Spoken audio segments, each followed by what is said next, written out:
I say sometimes that we go from thinking about communication to thinking about programming. We're programming customers' heads now, and we have 2 seconds each time. So it has to be extremely sort of simple and in some way dumb.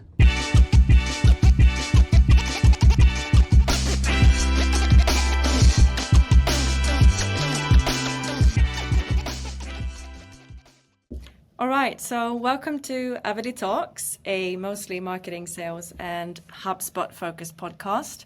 Each week we're diving into topics that help you do better at work and try to make you smile along your way. So this week we're joined by Erik, who is an expert on marketing psychology.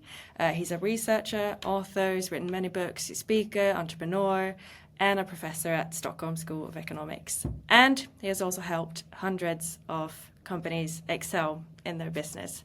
So hi, Erik. Very welcome to Avidly Talks. Hi, how are you? How are you doing? I'm great. How are you? I'm good. It's a Friday. Yeah. So it's always the Friday vibes.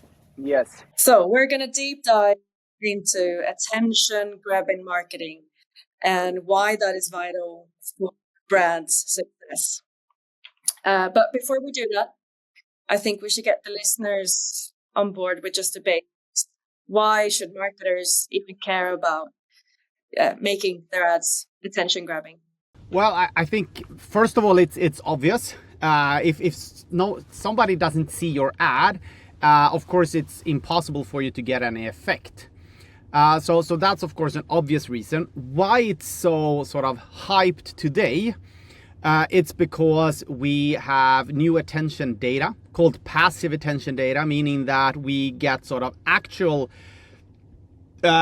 true numbers on how long people look on ads, because we came from sort of, or at least the whole marketing and advertising industry came from sort of a tradition of doing TV, print, radio, cinema, where we had like at least 30 seconds. And then we just took the same reasoning and the same knowledge, put it into digital, and then we carried on. And then we said like, no, maybe it's not 30 seconds, maybe it's 15, well, maybe it's 10, maybe it's 8, maybe it's 6. And now when we start to get the real data on how long people actually look at ads, we know that the majority, like 75, 80, 85% of digital ads are actually only watched for 2 seconds.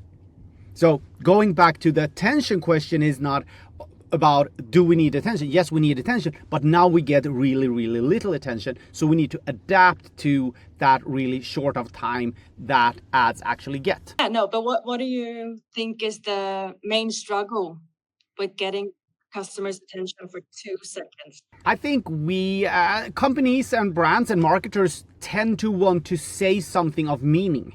Like I have to say something so it makes sense.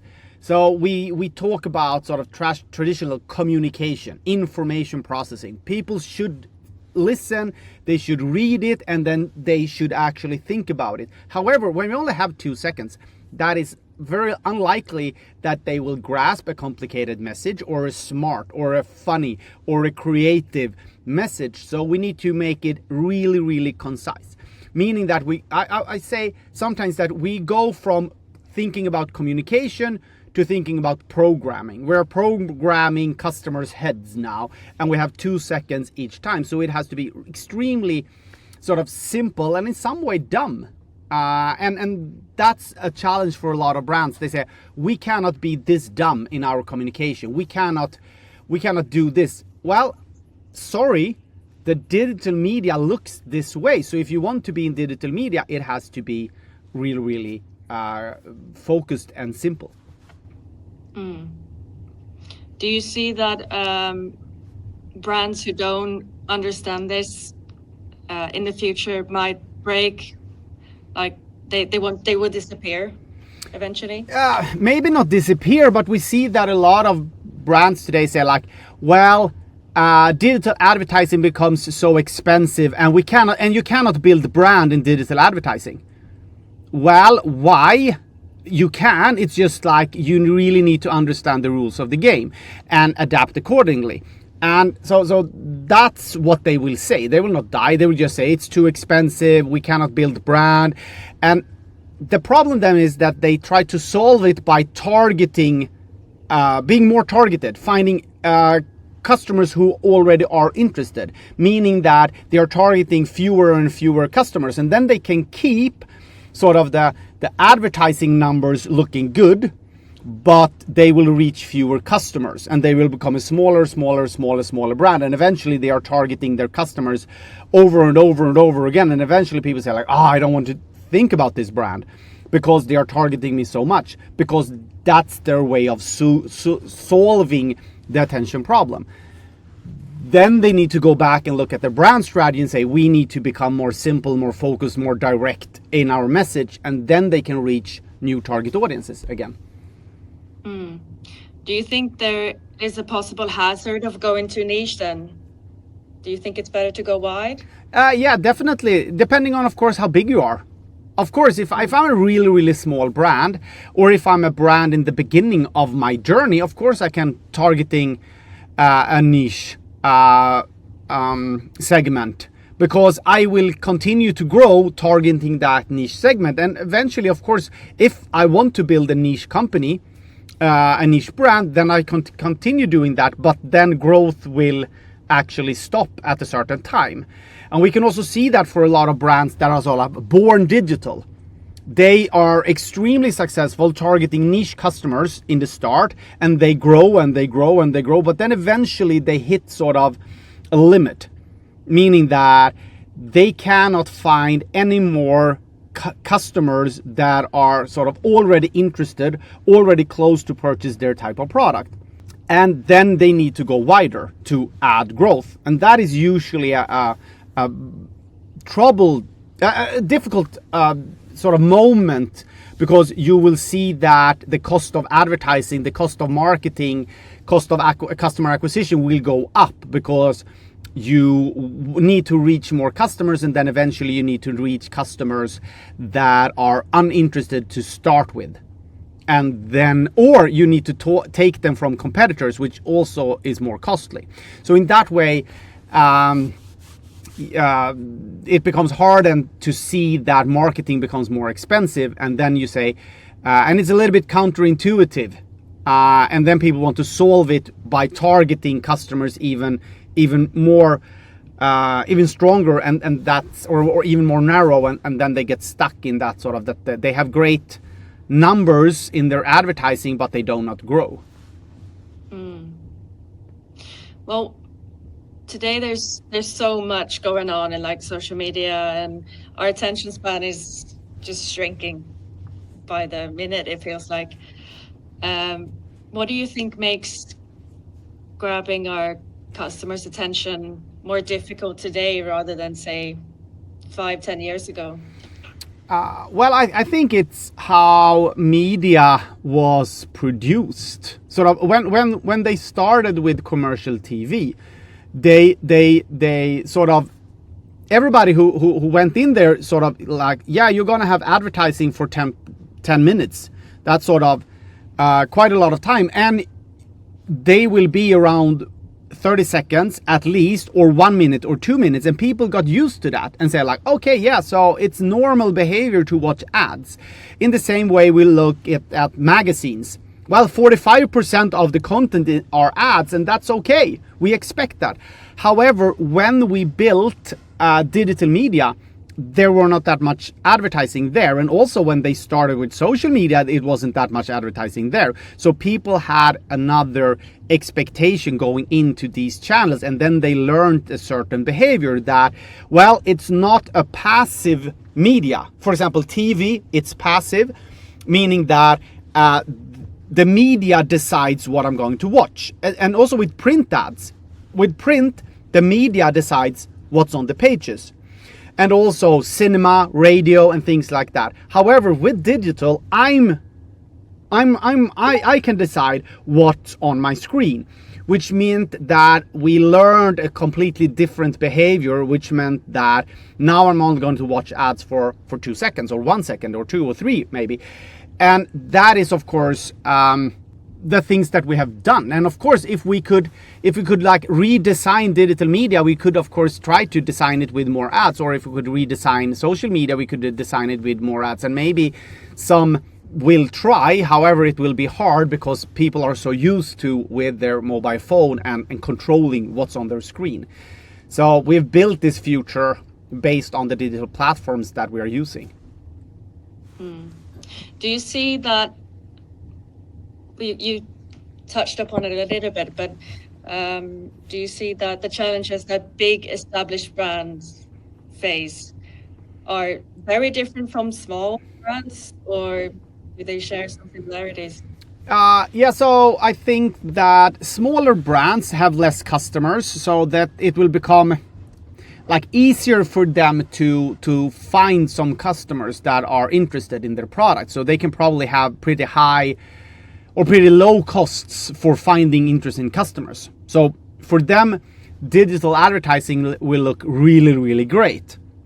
However, it will be hard for them to build a really, really big brand because there are not that many medias that can do that. So many channels that can build a brand fast. So if you're small, you will have high effectiveness on your advertising, but your brand will not grow that much because you don't have the power in the channels to build brand awareness. So you will get stuck as small. It will be hard for you to get big. So there's a big advantage of already known big brands, because it will be hard for smaller brands to build that type of brand awareness or brand familiarity that will sort of catapult a small brand into being a big brand. Then for big brands, of course, they will face this challenge that they will need to do what is called like wasteful advertising. But this is sort of wasteful in the sense that advertising where we cannot calculate the return on investment, because we are strengthening the brand and finding new customers over a long period of time, meaning that we cannot see that they are clicking right now or that they will purchase our product this week or the next week. It's a long-term brand investment. And then we need to look at sort of how do we internally motivate investments that are building the brand really, really broad. And that's a challenge now for larger brands, because they need to build that broad brand in order to stay relevant to that huge amount of customers that they need to be relevant towards. So two really different challenges, I would say, and it's really challenging today when small brands refer to big brands saying like, they did this, that's why we're going to do it, and it doesn't work that way. Or if we take large brands saying like, yeah, but we have this case and they did it in this way, but it's really hard. We really need to understand the circumstances for the brand.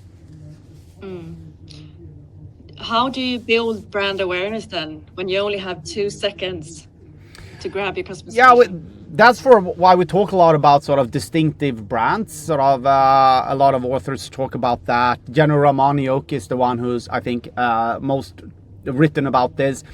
It's a brand that can be recognized instantly, so that when you see it, you can remember the name, you can remember the logo, the colors, and sort of how the ad communicates the brand platform, the brand guidelines, and that those are really, really clear and distinct. So it's easy to see who it's from and also separate them from competitors. And I think that is really important today, especially if you're placing a lot of money in digital advertising. So then you really need to build those really distinct assets so that people see your brand, and because there are so many ads, people like, I saw that ad, for which brand? I don't know. Well, then you have a challenge. What mistake do you see brands try to make good ads, or have you seen? I think that a lot of people are stuck in the best case thinking. And that is that platforms tend to explain how their platform works, giving the best examples, the most successful examples. So that's, for example, if I want to be better at the sport, should I then watch the best person in the world, how they do it? Probably not, because I don't have the muscles, the training, the circumstances to actually do this. I should look at somebody who is similar like me and then learn how to make it become a little bit better. I should have a trainer that knows my sort of circumstances and then get a little bit better what we are. But it's much more fun to look at the bests. So I usually say, like, when I train a basketball team, I have 10-year-olds, and they say, like, we want to practice dunking in basketball. And I was like, or 3-point shooting, because that's what they see in the NBA. And I was like, yeah, but you cannot reach the basket and you don't have the muscles to shoot 3 points. So why would we do that? It's better to dribble. But then they say, well, but nobody in NBA are getting highlights because they're dribbling. I said, yeah, but you're not there yet. And I think that's also a mistake that a lot of brands do. They look at these great brands that maybe have like extremely high budget, extremely big marketing departments, extremely perfect circumstances, and that we want to do that. I don't know how many times people talked last year like, we're going to do a Barbie campaign. And we're like, yeah, but that's sort of a... First of all, you have two of the most famous and cool actors in the world. You have a movie, you have a media budget that is extreme. You have a phenomenon that a lot of people know about. You cannot do a Barbie. But then people are looking at those cases. So become a little bit better instead of looking at the best cases, I would say. Because people are trying to build these sort of great cases, but those great cases are really, really seldom. So of course I'm a boring person, but I'm a researcher, so we are allowed to be boring. So just make it if we have a problem saying, like, people, not everybody understands our ads and not everybody recognizes us, then we should do a Barbie. No, you tweak the message so that it's easy to understand and you make your brand more visible and more distinct. That's what you do. You're not trying to solve it by being the best in the world. And that's, I think, a lot of brands get stuck in, especially if you, of course, get stuck a lot with your agencies. And your agencies, of course, they want to do a Barbie from a lot of different reasons, because it's a lot of money, they will get recognition and things like that. So I think look at where you are today and take small steps. Then eventually, maybe in 1 year time or 2 year time or 3 year times, you're there to actually find your type of Barbie and how that will look. But you have to get your shit right to start with. Do you think that we need to approach customers differently when we sell a product or service that requires a fast way of thinking or a more slow way of thinking? You know, Daniel Kahneman. Yeah, so I think brands need to do both. And I think that's one of the challenges today. You need to do this sort of very distinct short ads that can evoke emotions, talking to them like System 1 to build brand awareness, because we don't have that much time with all of our customers. We only have very, very short of time. Then we need to build the brand sort of System 1 thinking. And then, of course, if we have more advanced services and when people get interested, then, of course, we need to tell a story. We need to talk about how we can help them develop in different ways. And then it will become more System 2 thinking. So I think that's one challenge, is that brands need to do both. And we know that humans, organizations do not like doing two different things. They're like, either we do this or either we do that. So I met some brands that are like, last year we did unique selling propositions, USP. We're going to do positioning. But now we changed to distinctive brands. And now we're only working with distinctive brand assets. And I was like, yeah, but you should do both. And I think that's the challenge, that we think that there is sort of a solution. But there are a lot of different solutions. And you build the brand with a lot of different things. It's like dating, you know? Finding a partner, it's just like one thing I'm going to be good at. You have to do both. You have to dress nice. That's sort of the distinctive brand to get recognition. And then when you meet somebody, you have to have something to say, you know? And I think being good at only one thing, like I have so many interesting things to say, well, nobody will recognize you because you look like hell. You understand what I mean? Yeah. But if you only look good and then has nothing interesting to say, people will approach you and they're like, yeah, but there was nothing there. It doesn't work. And the same thing with brands.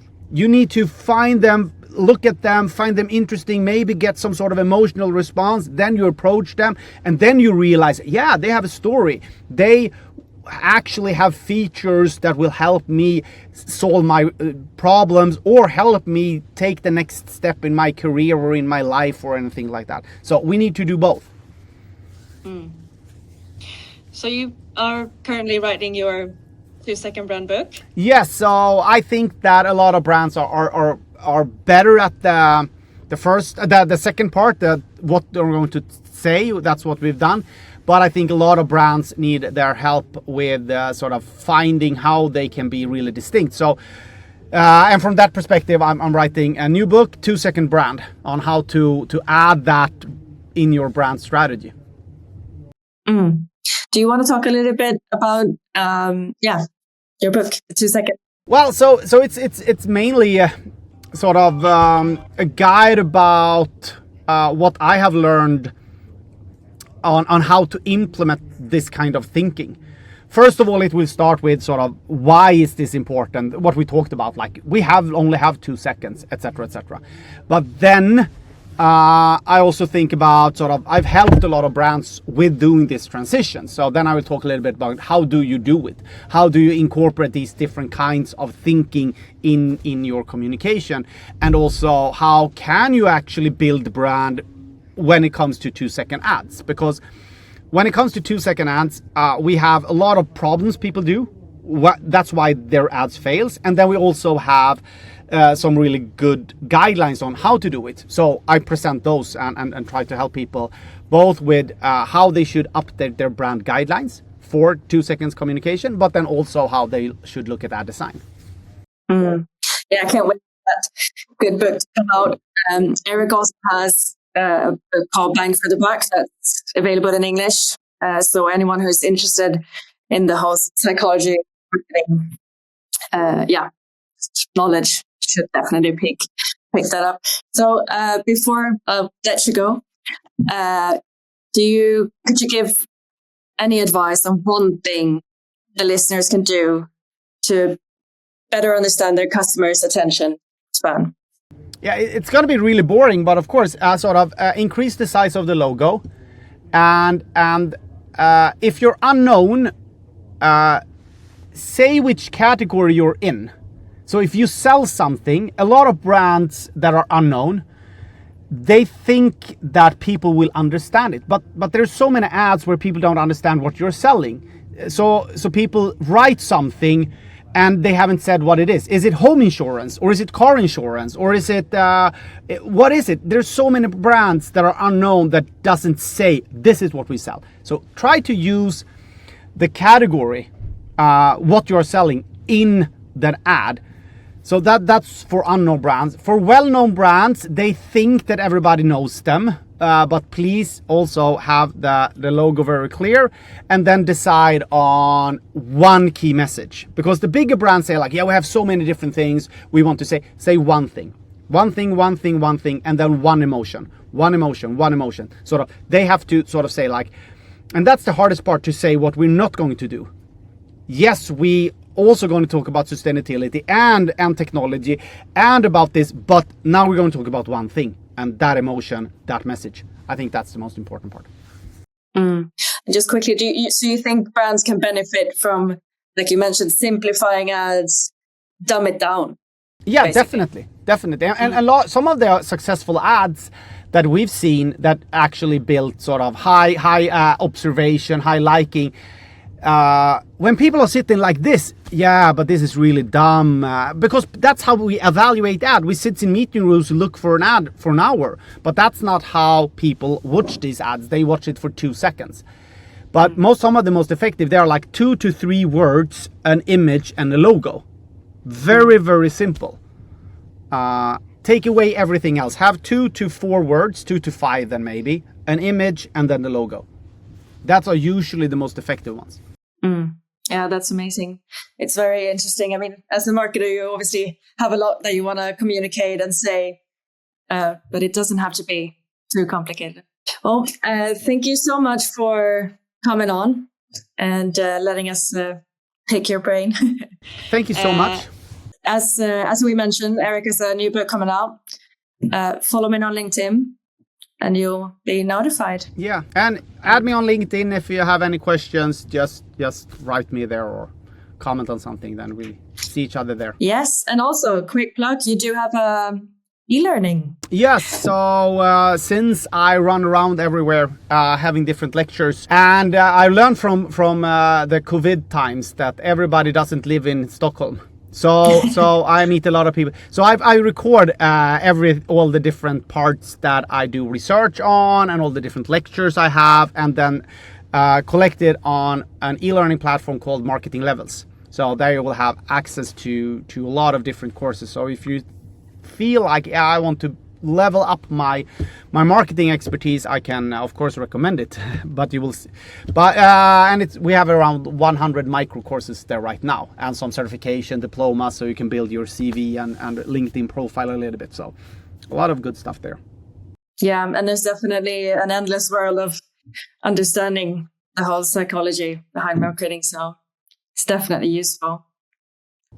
All right. Well, thank you so much, Erik. Thank you. Hey, did you enjoy this episode? Then be sure to leave us a comment, a review, and hit that follow button. See you next episode.